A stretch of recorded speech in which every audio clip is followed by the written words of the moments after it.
یہ وہ الف لام ہے کہ جس کے داخل ہونے کی وجہ سے جو انسان کا لفظ ہے وہ عام ہو گیا. یعنی اس سے مراد یہ ہے کہ ہر انسان، اس میں سارے انسان شامل ہیں، اس نے عام کر دیا، کوئی مخصوص انسان اس سے مراد نہیں ہے. کیونکہ یہ والا جو الف لام ہے یہ الف لام عہد کا نہیں ہے، بلکہ وہ استغراق کا الف لام ہے.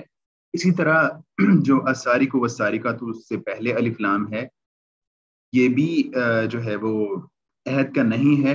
تو اس کو بھی جو ہے نا ہم عام ہی سمجھیں گے. سارق سے پہلے جو الف لام آ گیا، تو جو بھی چورنی یہ کام کرے گی، ہر چور ہر چورنی جو بھی یہ کام کرے گا، تو وہ جو ہے اس کے ہاتھ کاٹے جائیں گے. اس کے بعد جو تیسرا صیغہ استعمال ہوتا ہے عام کے لیے، وہ ہے نفی کے سیاق میں نکرہ. یعنی کہ سیاق کہتے ہیں کانٹیکسٹ کو. تو نفی کے جو کانٹیکسٹ میں ایک جو معرفہ کے مقابلے میں نکرہ آ جائے، جیسے کہ فلا رفث ولا فسوق ولا جدال فی الحج. یہاں پہ جو اب لا رفث جو ہے نا یہ نفی ہے، اور اس کے اینڈ پہ جو ہے نا آ گیا ہے، اس کے سیاق میں کانٹیکسٹ میں آ گیا ہے حج. یعنی اللہ تعالیٰ کہہ رہے ہیں کہ تم نے کوئی برا کام، کوئی فسق والا کام، کوئی بد عملی، کوئی جھگڑا نہیں کرنا. کس میں نہیں کرنا؟ فی الحج، حج میں. تو اب حج میں جو ہے نا وہ یہ نفی کے سیاق میں نکرہ ہے. اور اسی وجہ سے اب اس کا مطلب یہ ہوگا کہ جو جتنا بھی حج ہے نا، پورا جو حج ہے، اس سارے حج میں آپ لوگوں نے یہ کام نہیں کرنے. ایسا نہیں ہے کہ جو ہے نا وہ حج کے کسی مخصوص دن کے بارے میں اللہ تعالیٰ نے کہا ہو، یا حج کے کسی عمل کے بارے میں کہا ہو، بلکہ جو ہے نا یہ پورے حج کے بارے میں ہے کہ تم نے پورے حج میں، جب تم نے حج پہ جانا ہے، تم نے جیسے ہی جو ہے وہ حج پہ جانا ہے، تو پورے حج میں یہ کام نہیں کرنے. اس کے بعد جو چوتھا صیغہ استعمال ہوتا ہے وہ ہے اسماء موصولہ کا. اسماء موصولہ شاید آپ نے پڑھا ہو نحو میں، کہ جو ہے نا الذی، اللتی، یہ سارے اللتانی، یہ صیغے اس طرح کے ہوتے ہیں کہ جن کو اسماء موصولہ کہتے ہیں. تو جہاں پہ اسماء موصولہ آ جائیں گے نا، تو وہاں پہ بھی جو ہے نا یہ بھی صیغہ عام کا، اس کو عام میں کر دیں گے. یہ بھی عام کے لیے صیغہ استعمال ہوتا ہے. جس طرح کہ کہا جاتا ہے کہ والذین یرمون المحصنات، جو لوگ پاک دامن عورتوں پر تہمت لگاتے ہیں. تو اب جو ہے نا الذین کے بعد یرمون المحصناتی آ گیا، تو الذین داخل ہو رہا ہے یرمون المحصناتی. تو اس سے مراد ہے کہ جو لوگ بھی یہ کام کریں گے نا، وہ چاہے مسلمان ہوں، چاہے وہ نان مسلم ہوں، وہ چاہے بڑے ہوں یا چھوٹے ہوں، ان سب پہ جو ہے نا وہ جو لوگ بھی پاک دامن عورتوں پہ تہمت لگائیں گے ان کو سزا دی جائے گی. تو یہاں پہ اسم موصولہ داخل ہو رہا ہے یرمون المحصناتی پہ. تو یہاں سے بھی پتہ چل رہا ہے کہ یہ بھی عام کا صیغہ ہے. اس کے بعد اسماء شرط ہیں. تو یہ بھی وہ اسماء ہیں کہ جو عام کے صیغے ہیں. جیسے کہ کہا جاتا ہے کہ ومن قتل مؤمنا خطأ، اور جس کسی نے کسی مسلمان کو غلطی سے قتل کر ڈالا. تو اب جو ہے نا من داخل ہو رہا ہے قتل پر.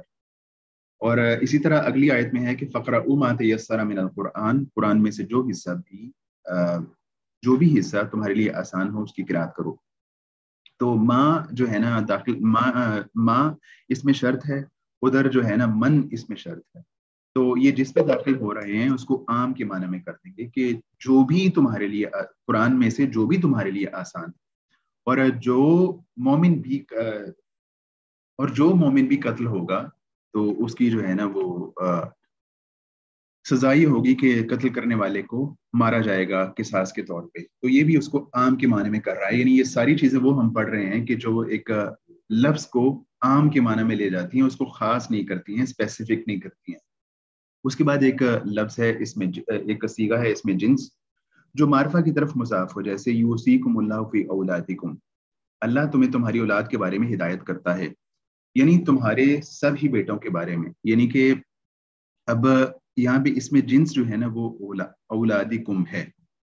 تو یہ جو ہے نا مضاف ہو رہا ہے یوصیکم اللہ کی طرف.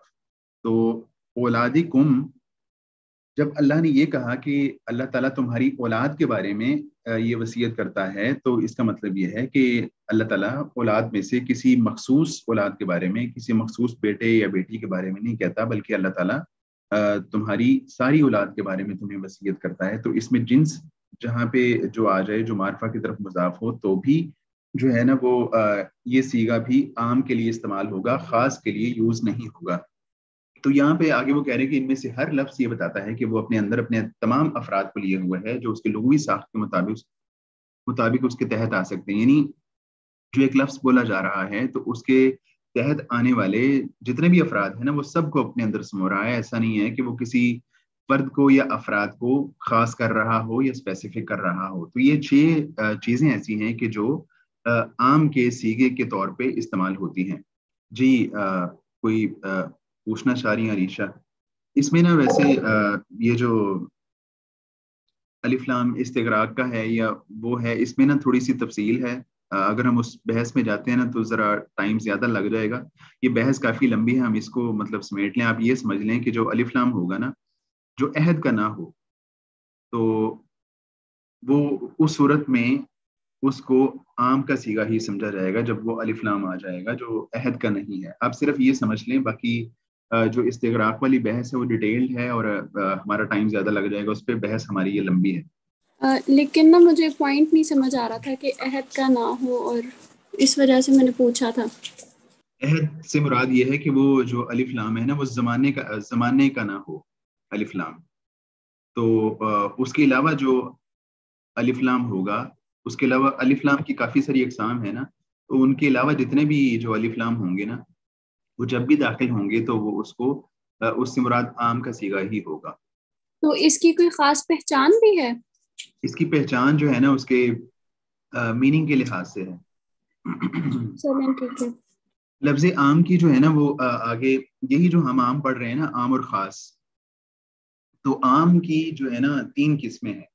پہلا وہ عام ہوتا ہے 3 قسموں میں سے پہلی قسم یہ ہے کہ پہلا وہ عام ہوتا ہے جو کہ بنایا ہی عام کے لیے گیا ہوتا ہے، اس سے مراد ہی عام ہوتا ہے، اس کو پہلے دن ہی سے عام کے لیے جو ہے نا کسی خاص چیز کے لیے نہیں بنایا گیا ہوتا بلکہ عام چیز کے لیے بنایا گیا ہوتا ہے، اور اس میں جو ہے نا ایک ایسا قرینہ ہوتا ہے جو بتاتا ہے کہ جو ہے نا اس کی تخصیص نہیں ہو سکتی۔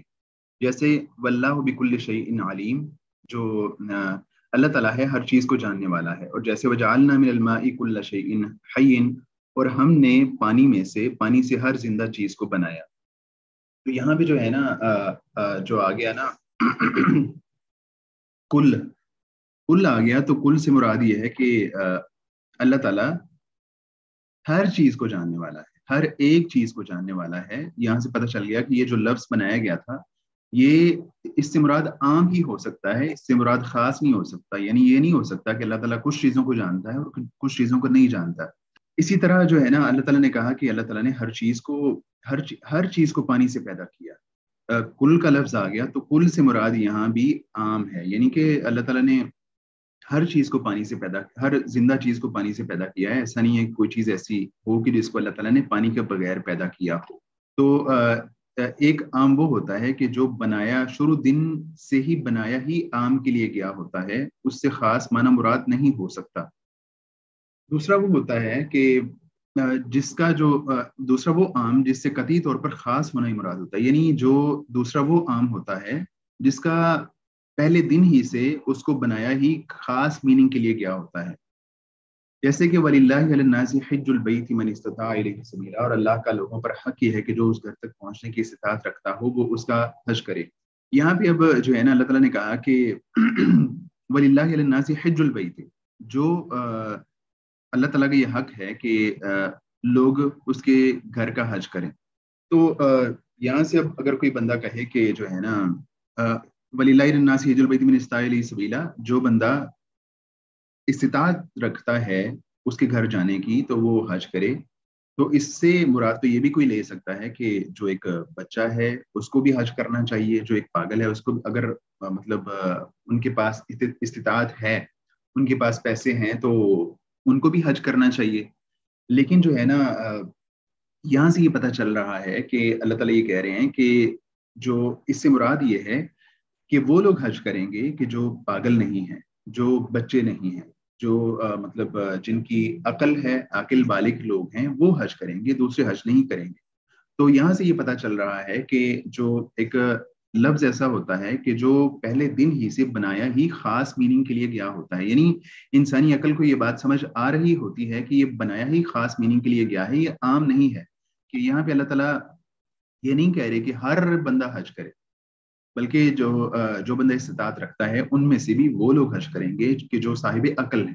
جو صاحب عقل نہیں ہیں وہ ان میں سے نکل جائیں گے. تو ایک عام وہ ہوتا ہے جو پہلے دن ہی سے بنایا خاص کے لیے گیا ہوتا ہے. پہلی قسم ہم نے پڑھی کہ جو بنایا ہی عام کے لیے گیا ہوتا ہے, پہلے دن ہی سے بنا ہی وہ عام کے لیے ہوتا ہے. اور دوسری قسم وہ ہوتی ہے کہ جو شروع سے ہی اس کو بنایا ہی خاص کے لیے گیا ہوتا ہے. تیسرا عام وہ ہے کہ جس کی تخصیص کی جاتی ہے. پہلا وہ تھا کہ جو عام کے لیے بنایا گیا ہوتا ہے, دوسرا وہ ہوتا ہے جو خاص کے لیے بنایا گیا ہوتا ہے, تیسرا وہ ہوتا ہے کہ جو ہوتا تو عام جب اس لفظ کو بنایا گیا تھا وہ عام ہی تھا, لیکن بعد میں اس کو اسپیسیفک کر دیا گیا, بعد میں اس کو خاص کر دیا گیا. اور کوئی کرینہ تھا کہ جس نے بتا دیا کہ یہ جو اب لفظ ہیں یہ عام نہیں رہا, یہ خاص ہو گیا. جس طرح کہ آیت میں آتا ہے کہ والمطلقات یتربصن بانفسہن ثلاثۃ قروء, اور طلاق پانے والی عورتیں 3 قروء انتظار کریں. اب یہاں پہ اللہ تعالیٰ کہہ رہے ہیں کہ جن کو طلاق ہو گئی ہے, ڈیورسڈ خواتین ہیں, وہ 3 جو ہے وہ قروء انتظار کریں گے. ٹھیک ہے, وہ قروء سے کیا مراد ہے اس کو ہم اس ٹائم پہ چھوڑ دیتے ہیں. وہ 3 قروء انتظار کریں گی. جو بھی یہاں پہ اللہ تعالیٰ کہہ رہے ہیں کہ جو بھی عورتیں جن کو طلاق ہو جائے گی وہ 3 قروء انتظار کریں گی, یعنی ان کی عدت 3 قروء ہوگی. لیکن کچھ خواتین ایسی ہیں جن کو طلاق ہوتی ہے لیکن ان کی عدت 3 قروء نہیں ہے. مثال کے طور پہ ایسی خواتین ہیں جن کا نکاح ہوا اور کوئی ریلیشن شپ نہیں بنا, تو ان کی عدت جو ہے وہ 3 قروء نہیں ہوتی, یا 3 حیض یا 3 طہر نہیں ہوتی. ان کی عدت جو ہے وہ اس سے مختلف ہے. تو یہ جو الفاظ تھے یہ عام تھے, لیکن بعد میں ان کو خاص کر دیا گیا. یعنی یہ والی جو اس میں ایسی چیز آ گئی کہ جس نے اس عام کو خاص کر دیا. یعنی کہ یہ والی جو طلاق یافتہ خواتین سے متعلق بات ہے تو یہ سب کے لیے نہیں ہے, ساری طلاق یافتہ خواتین کے لیے نہیں ہے, بلکہ کچھ طلاق یافتہ خواتین یہاں سے نکل گئیں. تو پہلے ایک لفظ عام تھا لیکن بعد میں اس کو خاص کر دیا گیا. ٹھیک ہے جی, سمجھ آ گئی ہے بات کی. اس کے بعد جو ہے عام ہم نے دیکھ لیا, اس کے بعد آتا ہے خاص. خاص سے مراد وہ لفظ ہے جو ایک معلوم و متعین فرد یا چند معلوم و متعین افراد پر دلالت کرتے ہیں. جس طرح ہم نے پڑھ لیا کہ خاص کیا ہوتا ہے, جو ایک چند مخصوص افراد پہ دلالت کرتا ہے یا زیادہ مخصوص افراد پہ دلالت کرتا ہے. تو تخصیص یا تو عام سے متصل کسی چیز سے ہوتی ہے یا اس سے منفصل. جب ایک عام کی تخصیص کی جاتی ہے تو کیا ہوتا ہے کہ جس چیز سے تخصیص کی جا رہی ہے, جس چیز سے اس کو خاص بنایا جا رہا ہے, وہ کئی دفعہ اس کے ساتھ وہ چیز ملی ہوئی ہوتی ہے, اور کئی دفعہ یوں ہوتا ہے کہ وہ چیز اس کے ساتھ ملی ہوئی نہیں ہوتی بلکہ اس سے الگ کہیں اور جگہ پڑی ہوئی ہوتی ہے. ہم مثالیں آگے پڑھتے ہیں, آپ کو بات سمجھ آ جائے گی. تو وہ کہتے ہیں کہ تخصیص یا تو عام سے متصل کسی چیز سے ہوتی ہے یا اس سے منفصل یعنی الگ ہوتی ہے. جو متصل ہے نا, ایسی تخصیص جو کہ متصل ہوتی ہے, یعنی ایک چیز کے ساتھ ہی ایک عام چیز تھی لیکن ساتھ ہی کوئی ایسی چیز تھی جس نے اس کو خاص بنا دیا, ملی ہوئی چیز تھی, تو اس کی جو ہے نا آگے 5 صورتیں ہیں یا 5 قسمیں ہیں یا 5 طرح سے اس کو خاص کیا جاتا ہے. پہلی اس میں قسم ہے استثناء یعنی کہ ایکسیپشن. جیسے اللہ تعالیٰ کہتے ہیں کہ والذین یرمون المحصنات. اب ہم یہ ذہن میں رکھیے گا, خاص کی جو ہے نا ہم صورتیں پڑھ رہے ہیں, عام کی صورتیں ہم نے پڑھ لی ہیں, ان میں سے کچھ صیغے ہم نے پڑھے ہیں عام کے, اور 3 قسمیں پڑھی ہیں. اب ہم پڑھ رہے ہیں خاص کو. خاص کو وہ کہتے ہیں کہ یا تو جو ہے نا عام کو جو خاص کرنے والی چیز ہے یا تو اس کے ساتھ جو ہے نا بالکل ملی ہوئی ہوگی یا جو ہے نا اس سے الگ ہوگی. اگر ملی ہوئی ہوگی تو اس کی 5 قسمیں ہیں. ان میں سے پہلی ہے استثناء یعنی ایکسیپشن. جس طرح اللہ تعالیٰ نے کہا کہ والذین یرمون المحصنات ثم لم یأتوا بأربعة شهداء فاجلدوهم 80 جلدة ولا تقبلوا لهم شهادة أبدا وأولئك هم الفاسقون إلا الذين تابوا. اب یہاں پہ اللہ تعالیٰ نے کہا ہے کہ وہ لوگ جو پاک دامن عورتوں پہ تہمت لگاتے ہیں تو ان کو 80 کوڑے مارے جائیں گے, ان کی شہادت قبول نہیں کی جائے گی, کبھی بھی قبول نہیں کی جائے گی, اور یہ لوگ فاسق ہیں سوائے ان لوگوں کے کہ جو توبہ کر لیں. اب جو ہے نا یہاں پہ اللہ تعالیٰ نے کہا کہ جو لوگ توبہ مطلب انہوں نے یہ گناہ کا کام کیا کہ انہوں نے پاک دامن عورتوں پہ تہمت لگا دی، تو اب جو ہے اگر انہوں نے تہمت لگا دی ہے ٹھیک ہے، لیکن بعد میں انہوں نے توبہ کر لی، تو اب جب توبہ کر لی تو ان کا ان میں سے جو اللہ تعالیٰ نے اوپر بتائی ہیں سزائیں، ان میں سے کون سی سزا معاف ہوگی؟ کیا ان کو کوڑے مارنا جو ہے وہ کوڑے مارنے سے استثناء ان کو دے دیا جائے گا، یا ان کی شہادت سے ان کو استثناء دے دیا جائے گا، یا جو ہے نا وہ کیا معاملہ ہوگا؟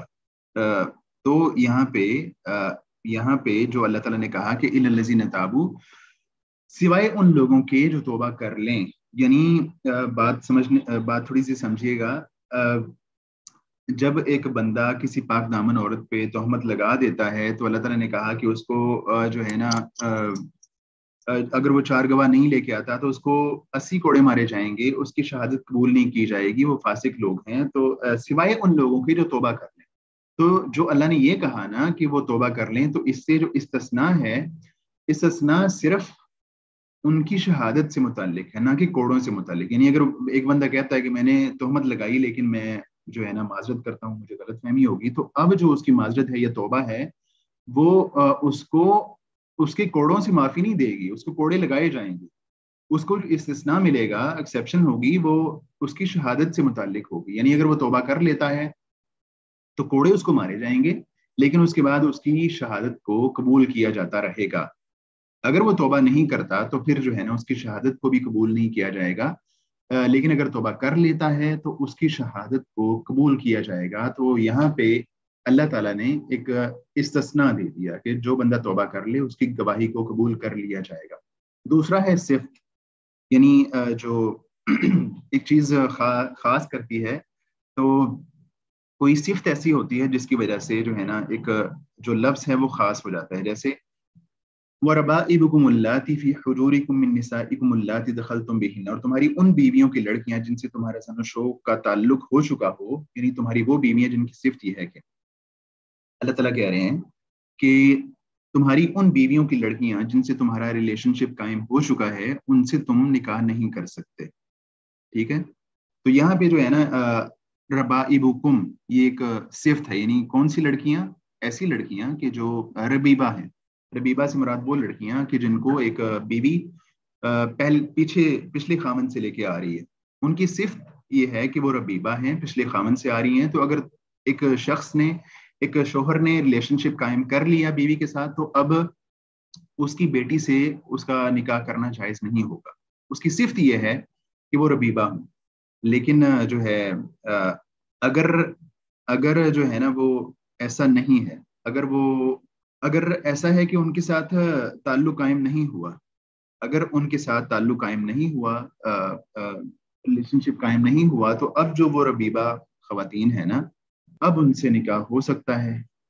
تو ایک صفت ایسی ہے کہ جس نے ایک لفظ کو خاص بنا دیا ہے۔ جب وہ صفت نہیں ہوگی تو اب جو ہے نا وہ مطلب بھی نہیں رہے گا، یعنی وہ جو ریلیشن شپ ہے اگر وہ قائم ہوا تھا تو نکاح کرنا حرام تھا، اگر وہ نہیں ہوا تو اب نکاح کرنا جائز ہو جائے گا۔ اس کے بعد جو تیسری ہے وہ ہے غایت، یعنی حد۔ جس طرح کہ اللہ تعالیٰ فرماتے ہیں وَلَا تَحْلِقُوا رُؤُوسَكُمْ حَتَّى يَبْلُغَ الْهَدْيُ مَحِلَّهُ، اور اپنے سر نہ مونڈو جب تک قربانی اپنی جگہ نہ پہنچ جائے۔ تو یہاں پہ اللہ تعالیٰ نے ایک حد بتائی ہے، ایک غایت بتائی ہے۔ حد یہ ہے کہ جب قربانی جو ہے نا، قربانی حج کے موقع پہ اس زمانے میں ہوتا یہ تھا کہ جب حجاج حج کے لیے جاتے تھے تو اپنے ساتھ وہ قربانیاں لے کے جاتے تھے، تو کئی دفعہ قربانی کا جانور جو ہے وہ لیٹ پہنچتا تھا، وہ پہلے پہنچ گئے، تو یہ ہوتا تھا کہ سم ٹائم وہ کچھ حج کے ارکان ہیں ان کو ادا کر لیتے تھے، تو ایسا ہوتا تھا کہ کئی دفعہ قربانی نہیں ہے۔ تو اللہ تعالیٰ نے کہا کہ جو ہے نا جب تک تمہاری قربانی نہیں ہوگی تب تک تم اپنے سروں کو نہیں منڈوا سکتے ہو، حلق نہیں کروا سکتے ہو۔ جب تمہاری قربانی ہو جائے گی تو اس کے بعد تم نے جو ہے نا وہ سر منڈوانا ہے۔ یعنی یہاں پہ اللہ تعالیٰ نے ایک حد بتا دی ہے، ایک غایت بتا دی ہے، ایک چیز کی حد بتائی ہے کہ اس کی حد یہ ہے کہ جب وہ قربانی ہوگی تو تمہارا سر منڈنا جائز ہوگا، اس سے پہلے جو ہے نا سر منڈانا وہ صحیح نہیں ہوگا۔ یہاں سر منڈانے کا حکم عام ہے جس کی ایک غائط کے ذریعے تخصیص کر دی گئی، اور وہ یہ کہ قربانی اپنی جگہ پر پہنچ جائے۔ سر منڈوانا یہ عام تھا، ٹھیک ہے، لیکن اس کی غائط یہ بتائی اور اس کی تخصیص اس طرح سے کی کہ جب وہ قربانی اپنی جگہ پر پہنچ جائے یا قربانی کر لی جائے، جب وہ قربانی کر لی جائے گی تو اس کے بعد سر منڈوانا جائز ہوگا۔ اور جو ہے نا اللہ تعالیٰ نے قربانی کا جو ایک شرط لگا کے غائط لگا کے ایک عام لفظ کو ایک خاص مطلب دے دیا ہے، خاص اس کا جو ہے نا وہ میننگ ہو گیا ہے۔ یعنی جو چیزیں ایک عام کو خاص کرتی ہیں نا، ان میں سے ایک چیز استثناء ہے، ایک چیز صفت ہے، اور ایک چیز غایت ہے۔ اگر مطلب یہ نہ ہوتا کہ اگر اللہ تعالیٰ نے یہ نہ کہا ہوتا کہ قربانی اپنی جگہ پر پہنچ جائے تو پھر سر منڈوانا وہ عام ہی رہتا، وہ جس ٹائم مرضی سر منڈوایا جا سکتا تھا، لیکن اللہ تعالیٰ نے ایک قاعدہ لگا دی ہے کہ اس ٹائم پہ تم نے سر منڈوانا ہے، ورنہ نہیں منڈوانا جب تک قربانی اپنی جگہ پہ نہ پہنچ جائے۔ چوتھی چیز جو ہے جو ایک عام کو خاص کر دیتی ہے وہ ہے شرط، جیسے کتب علیکم اذا حضر احدکم الموت ان ترک خیرا الوصیہ۔ جب اللہ تعالیٰ کہہ رہے ہیں کہ جب تمہیں موت کا اندیشہ محسوس ہو تو بہتر یہ ہے کہ اگر تم نے مال چھوڑا ہو نا تو تم وصیت کرو۔ تو یہاں پہ اللہ تعالیٰ نے یہ شرط لگائی ہے کہ اگر تم نے مال چھوڑا ہو، اگر ایک بندے نے مال ہی نہیں چھوڑا، اس کے پاس مال ہے ہی نہیں، تو پھر وہ وصیت کیسے کر سکتا ہے؟ ان طرح کا خیرن جو اللہ تعالیٰ نے شرط لگائی ہے نا، ان طرح کا خیرن، اگر وہ اس نے کوئی اچھا مال چھوڑا ہے، کوئی چیز چھوڑی ہے، تو جو ہے نا وہ وصیت کرے۔ اگر اس کے پاس بیچارے کے پاس کچھ نہیں ہے وصیت کرنے کو، کنگال ہے، اس کے پاس مال نہیں ہے، پیسہ نہیں ہے، کچھ بھی نہیں ہے، تو وہ وصیت کیا کرے گا؟ تو اللہ تعالیٰ نے یہاں پہ شرط لگائی ہے کہ اگر وہ اس نے مال چھوڑا ہے تو وہ اس کی جو ہے نا وہ وصیت کرے۔ کل کا بدل باز، جیسے ایک کل تھا لیکن اس کا ایک بدل آ گیا باز کی صورت میں، جس طرح کہ اللہ تعالیٰ نے کہا کہ وَلِلَّهِ عَلَى النَّاسِ حِجُّ الْبَيْتِ مَنِ اسْتَطَاعَ إِلَيْهِ سَبِيلًا، اور یہ اللہ کا لوگوں پر حق ہے کہ جو اس گھر تک پہنچنے کی استطاعت رکھتا ہو وہ اس کا حج کرے۔ تو اب یہاں پہ جو ہے نا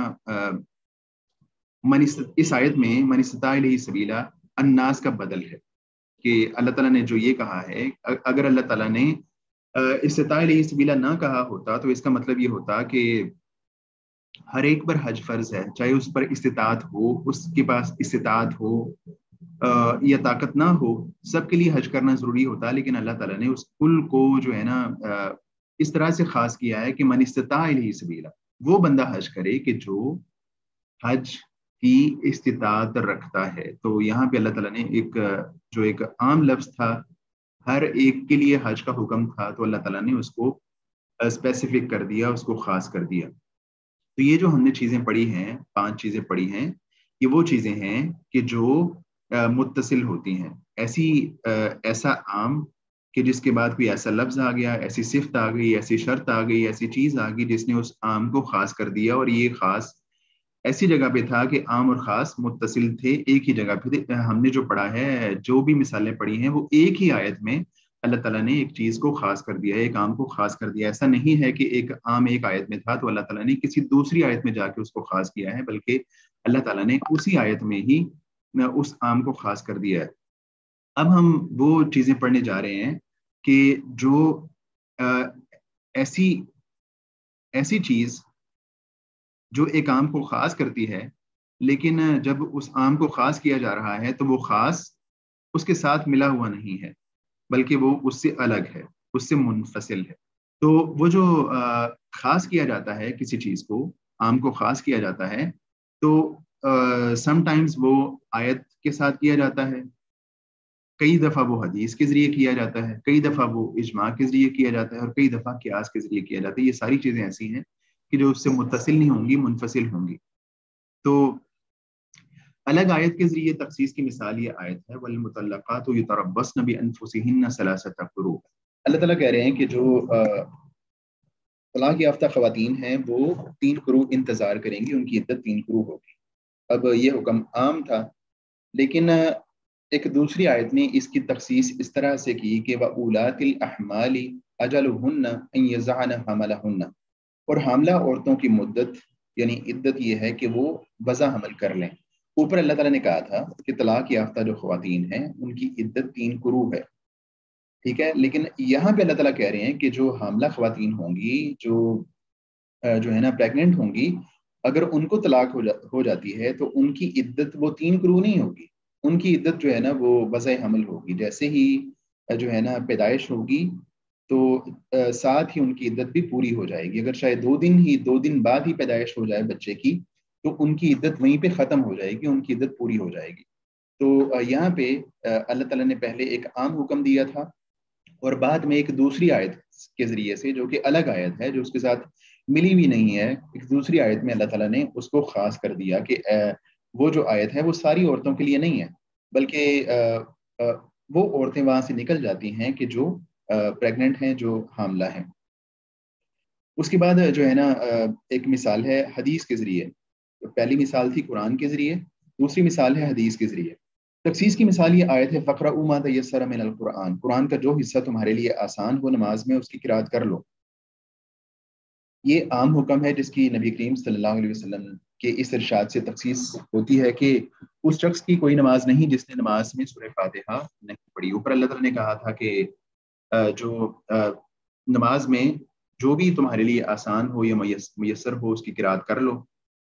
ٹھیک ہے، تو اس کا مطلب یہ لیا جا سکتا تھا کہ بندہ ایک نماز پڑھ رہا ہے تو جہاں سے مرضی وہ ایک سورت پڑھے یا چند آیتیں پڑھے اور اپنی رکعت کو مکمل کر لے. لیکن اللہ کے رسول نے آ کے بتا دیا کہ اس کو مخصوص اس طرح سے کیا کہ سورہ فاتحہ پڑھنا لازمی ہوگا، اس کے بغیر نماز نہیں ہوگی.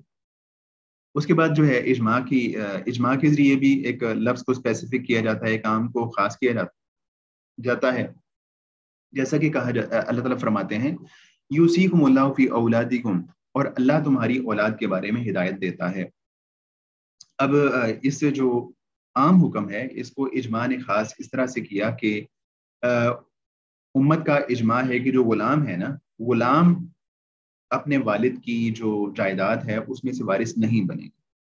وہ وارث اس لیے نہیں بنیں گے کہ اگر ایک مثال کے طور پہ ایک شخص تھا اور اس کا بچہ وہ غلامی میں چلا گیا، کسی وجہ سے غلام بن گیا، تو اب جو ہے وہ اس کی جائیداد کا وارث اس لیے نہیں بنے گا کہ اگر وہ جائیداد میں سے حصہ لیتا ہے تو غلام کے پاس جو بھی مال آئے گا وہ اس کے مالک کا ہوگا، اس کے آقا کا ہوگا. تو جو بھی مال اس کے پاس آئے گا وہ تو اس کے مالک کو مل جائے گا. تو اس اعتبار سے امت کا اجماع ہے کہ جو غلام ہے، آیت میں یہ آیا کہ یوصیکم اللہ فی اولادکم للذکر مثل حظ الانثیین، اللہ تعالیٰ یہ حکم دیتا ہے کہ تمہاری اولاد میں سے جو تمہارے میلز ہیں ان کو ڈبل حصہ ملے گا فیمیل سے.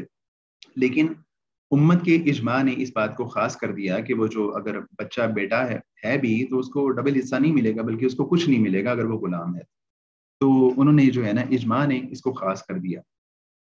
قیاس کے ذریعے تخصیص کی مثال قرآن کے ذریعے ہو گئی، حدیث کے ذریعے ہو گئی اور جو ہے نا اجماع کے ذریعے ہو گئی تخصیص کی مثال. اب قیاس کے ذریعے تخصیص کی مثال یہ ہے کہ الزانیۃ والزانی فاجلدوا کل واحد منہما 100 جلدہ، زانی عورت اور زانی مرد میں سے ہر ایک کو 100 کوڑے لگاؤ. اس میں لونڈی پر غلام کو قیاس کرتے ہوئے اس کی تخصیص کر دی گئی ہے، اس لیے اسے 50 کوڑے ہی لگائے جائیں گے. کہ لونڈی کے بارے میں اللہ تعالیٰ نے کہا تھا کہ لونڈی کی جو سزا ہے وہ ایک آزاد کے مقابلے میں ہاف ہوگی. یعنی اگر ایک آزاد کو 100 کوڑے مارے جاتے ہیں زنا کی صورت میں، تو لونڈی کو ہاف یعنی 50 کوڑے مارے جائیں گے. غلام کا تذکرہ اللہ تعالیٰ نے قرآن میں نہیں کیا تھا، تو جو ہے نا اس غلام کو لونڈی پر قیاس کیا گیا ہے کہ اللہ تعالیٰ نے لونڈی کے بارے میں کہا کہ اس کو ہاف سزا دی جائے گی، 50 کوڑے مارے جائیں گے، تو اسی طرح غلام کو بھی 50 کوڑے مارے جائیں گے. تو قیاس کیا گیا ہے غلام کو لونڈی کے اوپر، اور اس کے لیے بھی جو ہے نا آدھی سزا رکھی گئی ہے آزاد عورتوں سے. تو قرآن کے ذریعے، حدیث کے ذریعے، اجماع کے ذریعے، قیاس کے ذریعے ہم نے پڑھ لیا کہ جو ہے نا اس کو ایک عام کو خاص کیا جاتا ہے. اور یہ وہ مثالیں ہیں کہ جو منفصل ہیں، جو جدا ہیں، جو الگ ہیں، جو ملی بھی نہیں ہیں. اچھا، اس موقع پہ جان لینا ضروری ہے کہ کسی آیت کا سبب نزول اس میں مذکور عام حکم کی تخصیص نہیں کر سکتا، بلکہ اس حکم کا عموم برقرار رہتا ہے. اسی کی تعبیر علماء یوں کرتے ہیں اعتبار لفظ کے عموم کا ہے، نہ کہ اس کے سبب کے خصوص کا. یہ بڑا ایک اہم جملہ ہے. اعتبار جو ہوتا ہے نا، اعتبار لفظ کے عموم کا ہے، نہ کہ اس کے سبب کے خصوص کا. الاعتبار بعموم اللفظ لا بخصوص السبب، یعنی ایک حکم جو کسی واقعے کی وجہ سے نازل ہوا اللہ کے رسول کے زمانے میں کوئی واقعہ ہوا اور اس واقعے کی وجہ سے اللہ تعالیٰ نے کوئی آیت نازل کی، تو اب اگر کوئی بندہ کہے کہ یہ آیت جو ہے نا اس واقعے کے ساتھ خاص ہے، تو ایسا نہیں ہوگا، بلکہ وہ جو آیت حکم اللہ تعالیٰ نے نازل کیا نا، وہ حکم سب لوگوں کے لیے ہوگا، وہ اس کا حکم عام سمجھا جائے گا، وہ حکم صرف ان لوگوں کے لیے مخصوص نہیں سمجھا جائے گا جب تک کہ کوئی دلیل نہیں مل جاتی کہ یہ حکم جو ہے نا ان لوگوں کے ساتھ خاص ہے جن کے حوالے سے، جن کی وجہ سے وہ آیت نازل ہوئی، کوئی واقعہ ایسا پیش آیا۔ اچھا جی، تو آگے چلتے ہیں۔ ابھی ہمارا کافی سارا رہتا ہے آج کا جو سلیبس ہم نے پڑھنا ہے۔ عام کی اپنے تمام افراد کو اپنے تحت لیے ہوئے ہونے پر دلالت اور تخصیص ہو جانے کے بعد باقی رہ جانے والے افراد کو اپنے تحت لیے ہوئے ہونے پر دلالت ظنی ہے۔ یہ ذرا مشکل بحث ہے، اس کو ذرا غور سے سنیے گا۔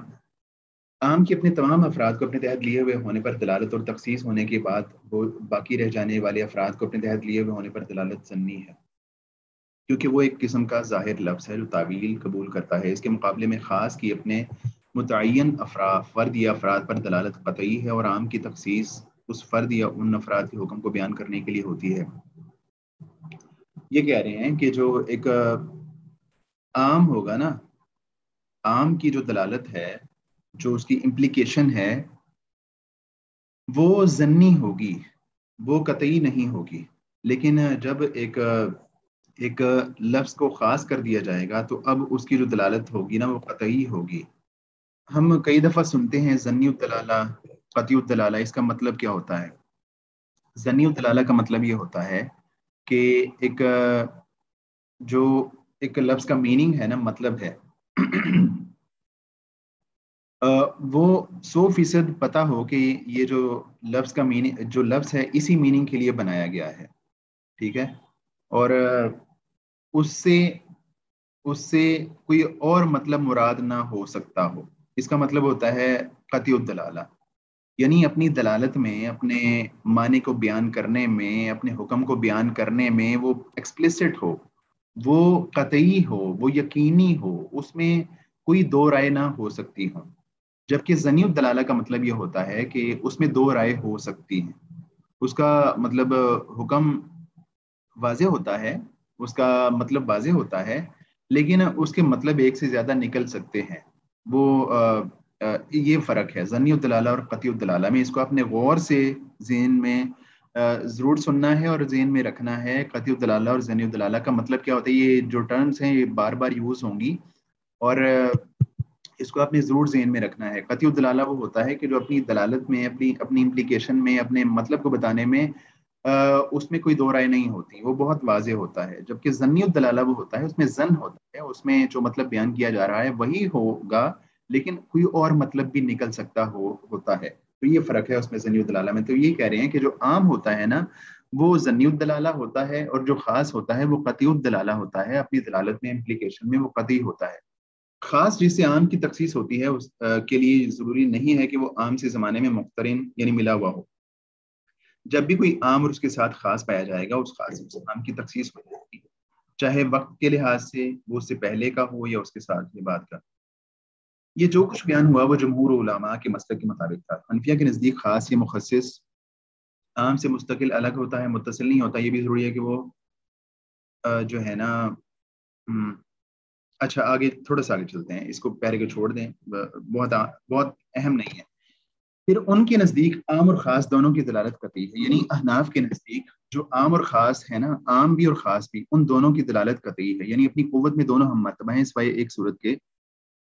یہ بھی جملہ چھوڑ کے آپ کو جو ہے نا کنفیوژن ہوگی، یہ سمجھ لیں کہ جمہور کے نزدیک جو عام کی دلالت ہے نا، عام کی دلالت وہ ظنی ہے اور خاص کی دلالت جو ہے وہ قطعی ہے۔ لیکن احناف کے نزدیک جو عام کی دلالت ہے وہ بھی قطعی ہے اور خاص کی دلالت بھی قطعی ہے۔ جی سمجھ آ رہی ہے یہ والی بات؟ اس کو سمجھ آ رہی ہے عام کی دلالت قطعی اور خاص کی دلالت بھی قطعی؟ جی سر، یہ والا پوائنٹ تو سمجھ آ گیا، احناف کے نزدیک اور عائشہ کے نزدیک ان کے پوائنٹ دونوں سمجھ میں آ گئے۔ احناف جو ہیں وہ دونوں کو قطعی لیتے ہیں۔ جی بالکل، احناف کہتے ہیں کہ عام بھی قطعی ہے، ایکسپلیسٹ ہے، اور خاص بھی ایکسپلیسٹ ہے، قطعی ہے۔ جبکہ جمہور کہتے ہیں کہ عام قطعی نہیں ہے، عام ظنی ہے، اور جب اس کی تخصیص کر دی گئی تو اب جو ہے نا وہ قطعی ہو گیا. اس کے مقابلے میں اب اس کا اثر کیا پڑتا ہے؟ تو وہ کہتے ہیں کہ جمہور حنفیہ کے نزدیک اس اختلاف کا کوئی اثر اس وقت نہیں پڑتا جب عام قرآن میں پایا جائے اور خاص بھی قرآن ہی میں یا سنت متواترہ میں پایا جائے. جب عام قرآن میں پایا جائے اور خاص بھی قرآن میں یا سنت متواترہ میں پایا جائے پھر تو ان میں کوئی اختلاف نہیں ہوتا کہ. لیکن سب کے نزدیک اس عام کی اس خاص کے ذریعے تخصیص ہو سکتی ہے کیونکہ قرآن اور سنت متواترہ دونوں قطعی الثبوت ہیں. لیکن اس اختلاف کا اثر اس وقت پڑتا ہے جب عام قرآن میں پایا جائے اور خاص کسی خبر احاد میں، کیونکہ قرآن قطعی الثبوت ہے اور خبر احاد ظنی الثبوت. تو جب ایک جو عام ہے وہ قرآن میں پایا جائے اور خاص بھی قرآن میں پایا جائے نا پھر تو ان میں کوئی اختلاف نہیں ہوتا حنفیہ کا اور جو ہے نا احناف کا. حنفیہ کا اور جمہور کا کوئی اختلاف نہیں ہوتا. لیکن جب یہ صورت ہو کہ جو عام ہے وہ قرآن میں پایا جائے اور خاص جو ہے نا وہ خبر احاد میں یا حدیث میں پایا جائے تو اس وقت دونوں میں اختلاف ہو جاتا ہے. اختلاف کیوں ہو جاتا ہے؟ ایک چیز میں نے بتائی کہ ایک چیز ہوتی ہے ظنی الدلالہ اور ظنی الدلالہ اور قطعی الدلالہ، ایک چیز ہو گئی. ایک دوسری چیز ہوتی ہے جو ہے نا ظنی الثبوت اور قطعی الثبوت. ان دونوں میں مائنر سا فرق ہے. ظنی الثبوت وہ چیز ہوتی ہے، مطلب نام سے چیز سمجھ آ رہی ہے اگر آپ تھوڑا سا غور کریں. ظنی الثبوت سے مراد ہے یعنی ایک چیز اپنے ثابت ہونے میں اس کا جو ہے نا وہ ویلیو کیا ہے، اس کا معیار کیا ہے، اس کے حوالے سے وہ ظنی ہے، مطلب وہ قطعی نہیں ہے. اور قطعی ثبوت وہ ہوتی ہے کہ جو ثابت ہونے میں بالکل قطعی ہے. ثابت ہونے سے مراد یہ ہے کہ ایک چیز جو دین میں جس کی شروعات ہوئی اور ہم تک پہنچی تو ہم تک پہنچنے کے دوران میں مطلب اس کا جو جس انداز سے ہم تک پہنچی ہے وہ جو ذریعہ ہے وہ ذریعہ کیا اوتھینٹک ذریعہ ہے یا اوتھینٹک ذریعہ نہیں ہے. تو وہ کہتے ہیں کہ جو قرآن ہے نا وہ اوتھینٹک ذریعے سے ہم تک پہنچا ہے، تواتر سے ہم تک پہنچا ہے، اجماع سے پہنچا ہے، تو وہ قطعی الثبوت ہے. ثابت ہونے میں وہ قطعی ہے، ایکسپلیسٹ ہے، ٹھیک ہے.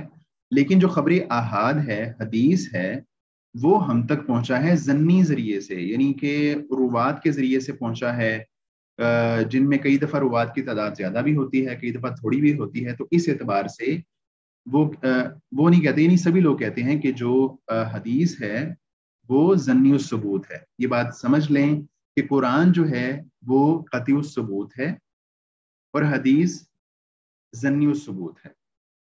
جہاں تک دلالت کی بات ہے تو جمہور کے ہاں قرآن اپنی دلالت میں امپلیکیشن میں ظنی ہے اور حدیث اس کے مقابلے میں اپنی دلالت میں قطعی ہے. سمجھ رہے ہیں یہ والی بات؟ یعنی دلالت سے مراد میں نے پہلے بھی بتایا، دلالت سے مراد یہ ہے کہ اپنا معنی بتانے میں قرآن کے جو الفاظ ہیں اس کے اکثر الفاظ اس طرح کے ہیں کہ ان کی آیات کا میننگ ایک سے زیادہ ہو سکتا ہے. جس طرح ہم نے پڑھا کہ ثلاثۃ قروء، تو اس اعتبار سے اپنی امپلیکیشن میں اپنی دلالت میں قرآن جو ہے وہ ظنی ہے، قطعی نہیں ہے، لیکن اپنے ثبوت کے اعتبار سے قطعی ہے. اس کے مقابلے میں جو حدیث ہے وہ اپنے ثبوت کے اعتبار میں ظنی ہے لیکن اپنی دلالت کے اعتبار سے قطعی ہے. مشکل یہ بحث ہے لیکن جو ہے تھوڑا سا غور اس کے حوالے سے چاہیے. سمجھ آ گئی اس بات کی ظنی ثبوت اور قطعی ثبوت کی؟ سر جو خبر احاد ہے ہم اس کو تو ظنی الثبوت کہیں گے، لیکن جو خبر متواتر ہے اس کو تو پھر نہیں کہیں گے نا. صحیح کہہ رہے ہیں، صحیح کہہ رہی ہیں. خبر متواتر کو ہم نہیں کہیں گے، مطلب صحیح کہہ رہی ہیں. لیکن وہ اگر میں یہ بھی ساتھ بتاتا تو زیادہ کنفیوژن بڑھ جاتی. ہم اس کو آگے پڑھ لیتے ہیں. بنیادی طور پہ یہ سمجھ لیں کہ جو قرآن اور حدیث میں یہ والا فرق ہے. کوئی اور بتائے گا؟ یہ کوئی ایک ہی سسٹر بتاتی ہیں، بولتی ہیں، کوئی اور نہیں بول رہا. حدیث کی کیا سٹیٹس ہے؟ وہ کس لحاظ سے قطعی ہے، کس لحاظ سے ظنی ہے؟ کوئی بتا دیں. سر جو اس میں دلائل ہوتے ہیں، جو بھی احکامات ہوتے ہیں جو ظنی، جس کا ہم نماز قائم کرو، جب حدیث میں ہمیں بتا دیا جاتا ہے تو وہ پھر اس کا حکم قطعی ہو جاتا ہے کسی بھی. اچھا کوئی اور بتائے گا؟ سر میں بتاؤں سر، وہ یہ کہ ہے کہ حدیث جو ہے وہ قطعی ثبوت ہے اور دلالت میں وہ دلالت میں بلکہ دلالت میں قطعی ہے اور اپنے جو ہے ثبوت میں وہ ضمنی ہے حدیث، اور اس کے بالکل صحیح ہے، مقابل بالکل قرآن صحیح جو ہے، ہے، جبکہ اس کے مقابلے میں قرآن ہاں جی سر، قرآن جو ہے اپنے جو دلالت میں ہے وہ ضمنی ہے اور ثبوت میں ہے وہ قطعی ہے قرآن۔ صحیح ہے، ٹھیک ہے۔ تو کوئی اور بتائے گا اس کا مطلب کیا ہے؟ ثبوت میں ضمنی ہے، دلالت میں قطعی ہے، مطلب کیا ہے اس کا؟ یہ طوبہ تسنیم بتائیں گی؟ کوئی اور سر میں بتا دوں؟ بتائیں۔ سر دلالت سے مراد یہ ہے کہ اس کے معنی لینے میں، معنی کے اعتبار سے، اور یعنی کہ اس میں معنی جو ہے وہ حدیث کے ذریعے بتایا گیا ہے، یعنی کہ کئی معنی ہو سکتے ہیں، اس کو ہم ڈھونڈنا صحیح ہے، پڑے گا اس کو۔ صحیح ہے، ٹھیک ہے۔ تو اور ثبوت سے مراد یہ ہوتا ہے کہ اس کا ذریعہ اور اس کی سند وغیرہ اس کے ذریعے سے۔ ٹھیک ہے، اچھا۔ تو وہ کہہ رہے ہیں کہ ایسی صورت میں جمہور کا مسلک یہ ہے کہ اگر خبر احاد خاص ہے تو وہ قرآن کی تخصیص کر سکتی ہے، اس لیے قرآن اگرچہ اپنی سند میں قطعی ہے لیکن اپنی دلالت میں ضمنی ہے، اور خبر احاد کا خاص اگرچہ اپنی سند میں ضمنی ہے لیکن اپنی دلالت میں قطعی ہے۔ یہ وہی بات ہے جو ہم نے پڑھی ہے نا ابھی، یہ جو کہہ رہے ہیں نا، قرآن اگرچہ اپنی سند میں قطعی ہے، سند سے مراد ہے ثبوت، قرآن اگرچہ اپنی سند میں قطعی ہے لیکن اپنی دلالت میں ضمنی ہے، یہی بات ہم پڑھ رہے ہیں۔ اور خبر احاد کا خاص اگرچہ اپنی سند میں ضمنی ہے، اپنی ثبوت کے لحاظ سے حدیث ضمنی ہوتی ہے لیکن اپنی دلالت میں قطعی ہوتی ہے۔ تو جو ہے جمہور یہ کہتے ہیں کہ جو خبر واحد ہوگی نا، اس کے ذریعے سے جو قرآن ہوگا جو قطعی ہے، اپنے ثبوت میں قطعی ہے، اس کی تخصیص کی جا سکتی ہے، لیکن جو یعنی میں ذرا مختصراً بتا رہا ہوں یہ مطلب کہ وہ جمہور کہتے ہیں کہ جو خبر واحد ہے اس کے ذریعے سے اس کی تخصیص، یہ بحث ہم نے پڑھی بھی ہے ویسے پیچھے سنت میں ہلکی سی، خبر واحد سے سنت کی اس کی قرآن کی تخصیص ہو سکتی ہے، ٹھیک ہے، لیکن جو احناف ہیں وہ کہتے ہیں کہ جو خبر واحد ہے اس کے ذریعے سے اس کی تخصیص نہیں ہو سکتی قرآن کی۔ حنفیہ کے نزدیک چونکہ عام اور خاص کا قطعیت میں ایک ہی مرتبہ ہے، جیسے کہ ہم اوپر بتا چکے ہیں، اس لیے ان کے نزدیک قرآن کے عام کی کسی خبر احاد کے خاص سے تخصیص نہیں ہو سکتی، کیونکہ قرآن کا عام اپنی دلالت میں قطعی اور خبر احاد اپنی دلالت میں ضمنی ہے، اور قطعی کی ضمنی سے تخصیص نہیں ہو سکتی۔ وہ ہم نے پہلے پڑھا تھا کہ احناف کے ہاں عام اور خاص ہے نا، وہ دونوں ہی قطعی ہوتے ہیں، جبکہ جمہور کے ہاں عام تو جو ہے وہ ضمنی ہوتا ہے لیکن خاص قطعی ہوتا ہے۔ تو حنفیہ کے نزدیک قرآن کے عام کی کسی خبر احاد کے خاص سے تخصیص نہیں ہو سکتی، کیونکہ قرآن کا عام اپنی دلالت میں قطعی ہے اور خبر احاد اپنی دلالت میں ضمنی ہے، ٹھیک ہے۔ اور یعنی جو احناف کے نزدیک قرآن کی دلالت جو ہے نا وہ قطعی ہی ہے، قرآن کے عام کی جو دلالت ہے وہ قطعی ہے، جبکہ جمہور کے ہاں ایسا نہیں ہے، ان کے ہاں عام کی دلالت قطعی نہیں ہے اور خبر احاد اپنی دلالت میں ضمنی ہے اور قطعی کی ضمنی سے تخصیص، یعنی آپ مختصراً یہ سمجھ لیں کہ وہ کہتے ہیں کہ اس سے جو خبر احاد ہے اس سے اس کی تخصیص نہیں ہو سکتی قرآن آیات کی، کیونکہ وہ جو ہے نا قطعی ہے۔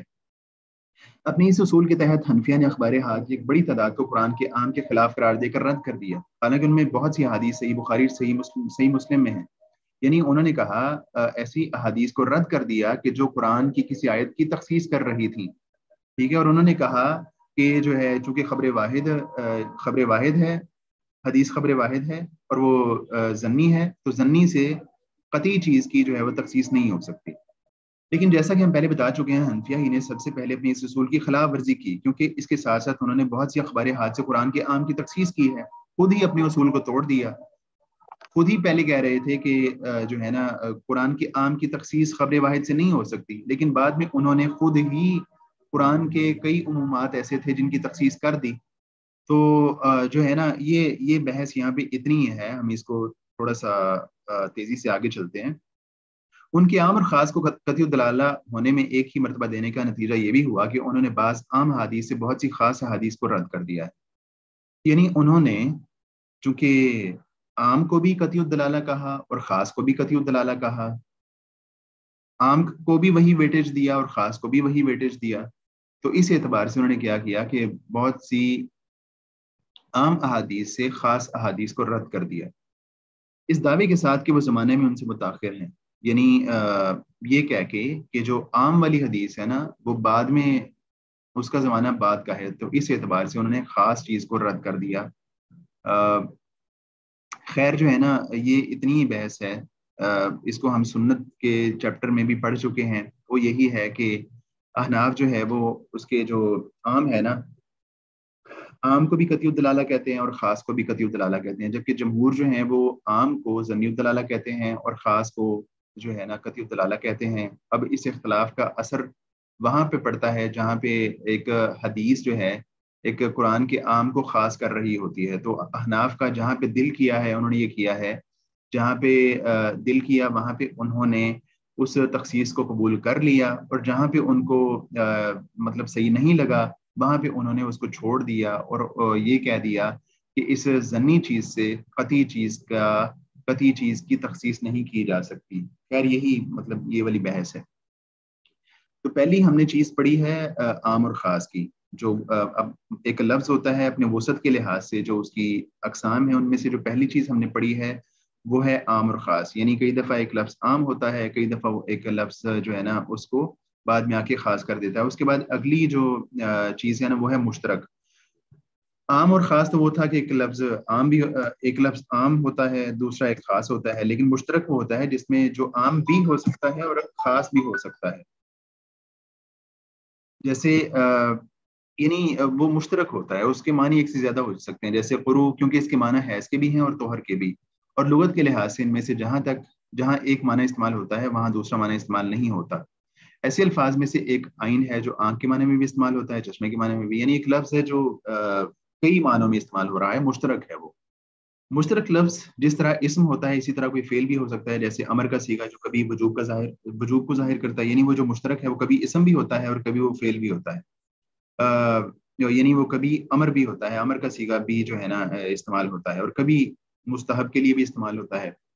اس طرح وہ حرف بھی ہو سکتا ہے، یعنی وہ اسم بھی ہو سکتا ہے، فعل بھی ہو سکتا ہے، وہ حرف بھی ہو سکتا ہے۔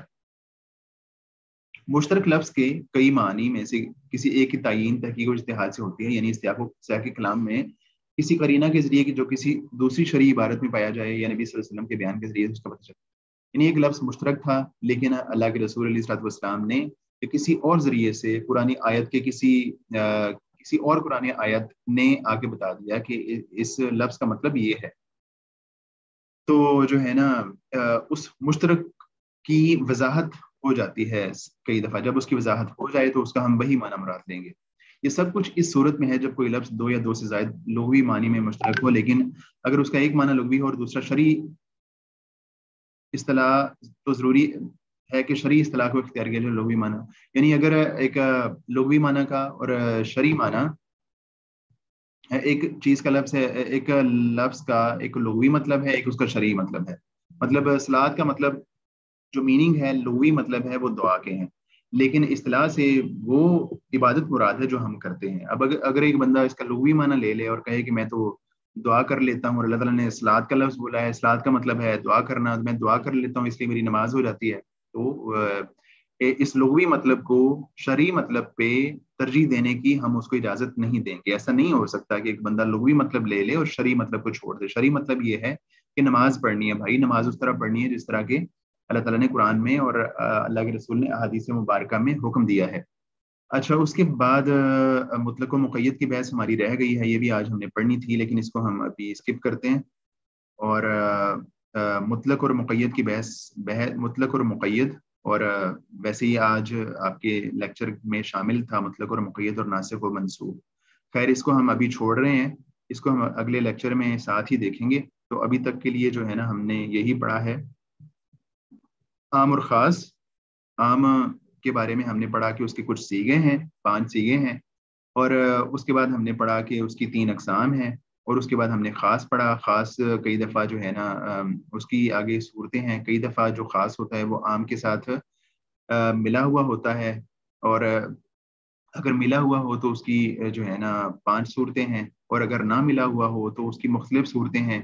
نہ ملا ہوا ہو تو اس کی تخصیص جو ہے قرآن کے ذریعے سے بھی ہو سکتی ہے، حدیث کے ذریعے سے بھی ہو سکتی ہے، قیاس کے ذریعے سے بھی، اجماع کے ذریعے سے بھی. اور اس کے بعد جو ہے نا عام اور خاص کی یہ بحث ہے کہ ان میں سے کون سا قطعی الدلالہ ہے اور کون سا قطعی الثبوت ہے. ٹھیک ہے، تو اس کے حوالے سے جمہور کی ایک رائے ہے اور ایک حنفیہ کی ایک رائے ہے، اور اس اختلاف کے جو اثر پڑتا ہے تھوڑا بہت وہ ہم نے دیکھا. اس کے بعد مشترک ہے. تو یہ آج کا ہمارا لیسن تھا. اس کو آپ ذرا مشکل ہے یہ واقعتاً میرا خیال ہے مشکل ہے. اس کو آپ نے اچھی طرح سے دیکھنا ہے، اس کو ریپیٹ کیجیے گا. اور میرا خیال ہے کہ اس کے بعد آپ کا کوئز بھی ہوگا. تو اگر ہے کوئز تو اس میں جو ہے نا وہ میرا خیال ہے ہم نے پڑھی ہیں دلالت کی اقسام پڑھی، اس کی جو لفظ کی میننگ ہے، فوائد اللغویہ وہ ہم نے پڑھے ہیں، اور سنت کی بحث ہم نے پڑھی ہے، وہ شامل ہوگی. اگر کوئز ہے تو میں دیکھ لیتا ہوں شیڈول. تو ٹھیک ہے، یہ یہیں پہ ہم پھر اپنی کلاس ختم کرتے ہیں. وآخر دعوانا ان الحمد للہ رب العالمین.